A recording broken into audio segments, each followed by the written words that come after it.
Zack Snyder announces that his Justice League will be brought to theaters. Good morning, dear friends. Today I come to share news that just came out today regarding the Snyderverse. In recent weeks, we witnessed the release of multiple photographs from the set of James Gunn's Superman, the film that will essentially begin the new DC universe that will leave behind the already distant DCEU that began with Zack Snyder's Man of Steel. Despite the reboot, many fans have continued to hope that one day we will get to see the canceled sequels of what is known as the Snyderverse.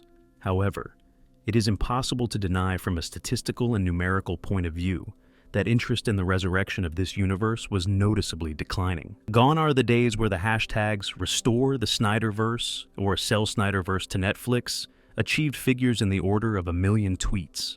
However, today, Zack Snyder revived the flames of this fandom with a ray of hope. On his social network Vero, Zack Snyder published a never-before-seen image of Ben Affleck's Batman in the Nightmare universe, with a text that mentions that we should be attentive to the announcement of a date on which his Justice League can be seen in theaters. This is particularly relevant for several reasons. Firstly, it is excellent news for those who wish to experience this film in a quality much higher than what we saw when it was released on HBO Max. No one can deny that it was an unprecedented victory that the Snyder Cut was released. However, there has always been that thorn in the side that the film deserved to be released in theaters. There are still no concrete details as to whether it will be global or only reserved for the United States. The truth is that these types of re-releases are usually exclusive to that country, so it is quite likely that this will be the case for this release. However, we will see what happens. Now, the real question is why now? The truth is, if we're being fair, it doesn't make much sense for Warner Bros. To release this movie at this moment in time. It is well known that currently, Warner Bros. Wants to move away from that universe as much as possible to promote the new idea that James Gunn wants to do with the DC characters. So, releasing the Snyder Cut in theaters rather generates the opposite effect. Given this, 3 theories arise. The first is that perhaps Warner Bros. Simply wants to capitalize on a product that has some demand, but not enough to justify a sequel. It is well known that this year, 2024, is quite empty in terms of film productions, mainly due to the strikes of screenwriters and actors that we experienced last year. DC is not exempt from that.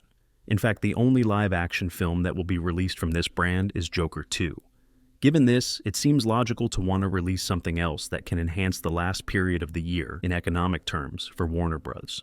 The Snyder Cut is a film that continues to give a lot of talk, despite having been released 3 years ago, so not taking advantage of that interest seems quite unrational. The second theory that comes to mind is that it is a move by Zack Snyder to enhance the AFSP. Zack Snyder, since the sad passing of his daughter, has been committed to the cause of mental health and suicide prevention, promoting different initiatives that have been aimed at raising funds for these purposes, such as the sale of t-shirts, events where he projects his films, and along etc. It is possible that this theatrical release will be like what we saw last year with Full Circle, a unique screening of his film with the aim of raising funds for these causes. The third theory, and the truth is the one that seems least likely to me, is that this is a testing of the waters by Warner Bros. To analyze whether perhaps it is worth collaborating with Snyder on a DC project in the future, as could be the making of his Justice League 2. A couple of weeks ago, it was reported that Snyder was working on a 300 prequel series for Warner Bros., which indicates that his relationship with the studio has already healed after the debacle of the 2017 Justice League, and that they are mutually willing to collaborate on new projects. Now, we must be cautious and take into account that the fact that Snyder is returning to Warner Bros. Does not, for now, have any impact on his potential return to DC. Since they currently act as separate entities, Pamela Abdy and Mike DeLuca are in charge of the Warner Bros. Pictures division, and James Gunn and Peter Safran of the DC Studios division. However, as has been proven over the years with this studio, nothing is forever, so there is always the possibility that in an eventual failure of the DCU, David Zaslav decides to rearrange the pieces of the board, giving a window of opportunity for Zack Snyder to finish his remaining films in his DC universe. Although, as I said before, this seems highly unlikely to me. What do you think?